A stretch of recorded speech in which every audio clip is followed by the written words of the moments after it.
Hi, my name is Kaena and I'm a poet.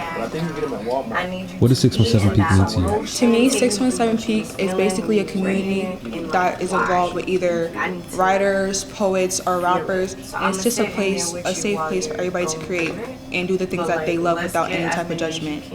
Perfect. Because we have until what, 3? Jay? Yes, ma'am. 3?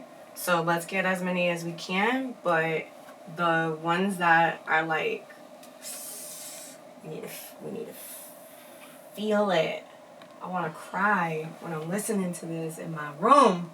Crying is OD. Yes, as it should be, because like we're feeling feels, right? Yeah. I don't even think I would still be writing if I hadn't entered when I entered in 2019.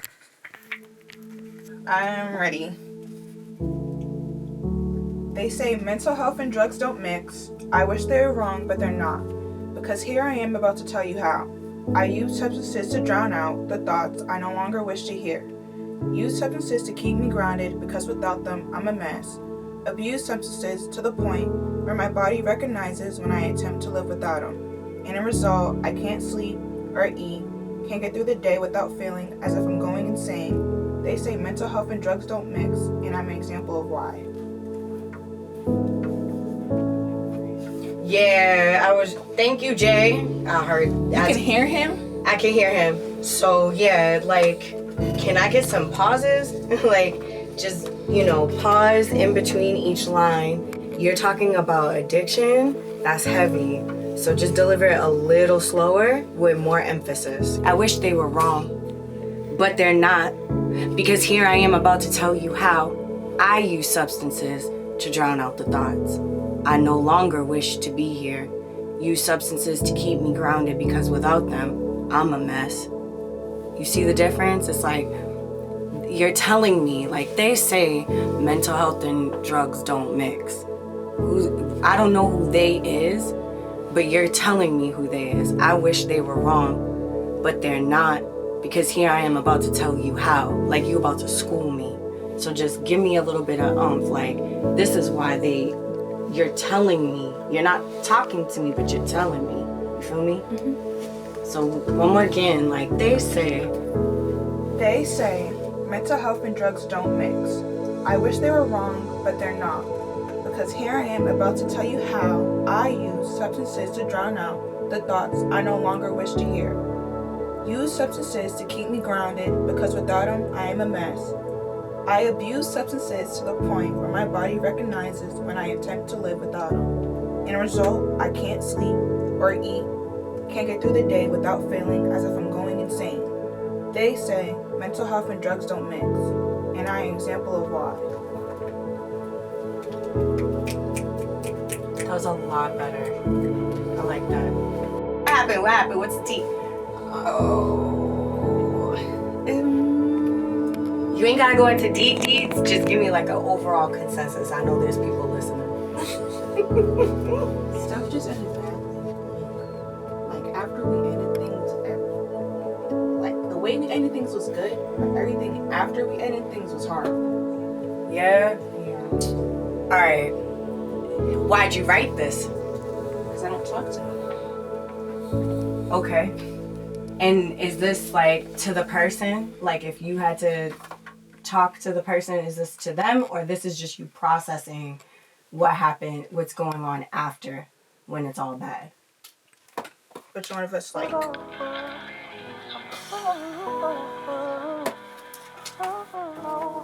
Oh.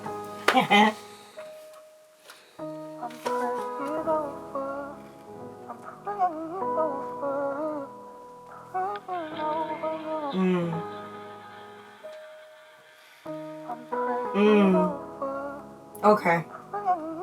Oh. Okay, so I can relate to that.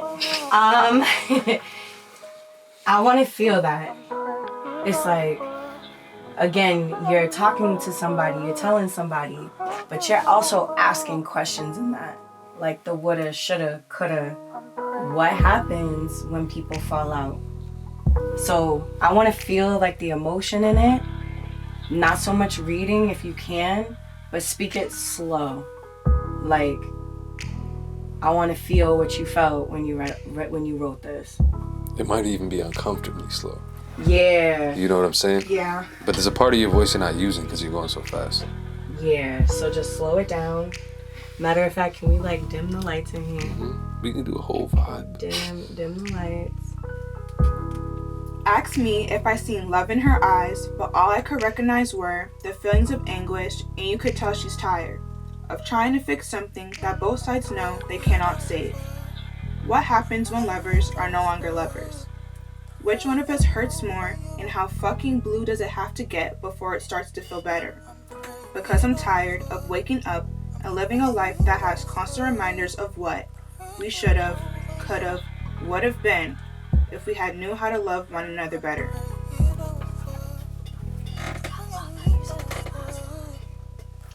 My mother says that my head looks unsettled, and that's because every situation that I've experienced, along with every emotion I've felt, are running around my mind, looking for a way out other than my mouth, because I refuse to talk. So that leads to the foot tapping or my hand wrapped around a pencil, spilling all my emotions out on a page, leads to me wiping my face, because if I won't speak and let how I feel pour out my mouth, then it will seep from my eyes instead, blurring my vision. Those eyes are all I know, so that leads to me searching for you and everyone that I seem to encounter. Because I can't erase you from my memory or shake the feeling of your touch from off my body. Can't shake the feeling of abandonment that surges through my veins, reminding me of how you broke our promise. Reminding me that people don't stay forever. I look for you and everyone because you're all I know, or knew at least. Can we start over? Nice. Music has kept me at peace for as long as I can remember, being the placeholder of a person because I tend to spend my worst days alone. Plays the role of glue and keeps me together, because without it, my body would shatter into a million pieces, impossible of being put back together. Incorrigible, my mind tells me, but the lyrics that spew into my ears remind me that it's all a part of the process. What is there to do after substances stop working? Nothing. So in result, I lash out, eyes turn into a faucet that can't be turned off. Lock myself in my room because human contact puts me on edge. What is there to do after substances stop working? Feel. Feel the emotions I desperately tried so hard to drown out. What do I do after they stop working? Crash out, lose my mind, and hope that in due time I'll find it again. Isn't it funny how our parents' loves shape us? Because now I have a brother who tends to fall in love with women who are chaotic and ruin his peace. But how can you blame him when that's the same way my mother loved him? Isn't it funny how the lack of love we experience shapes us? Because now I'm a 17-year-old who has been chasing love hopelessly before even having my first kiss. And when I did find love, I stayed even when we started to tear each other apart, or once we began to spew words out of anger that in the moment felt like hatred, because I've been taught that love comes with destruction.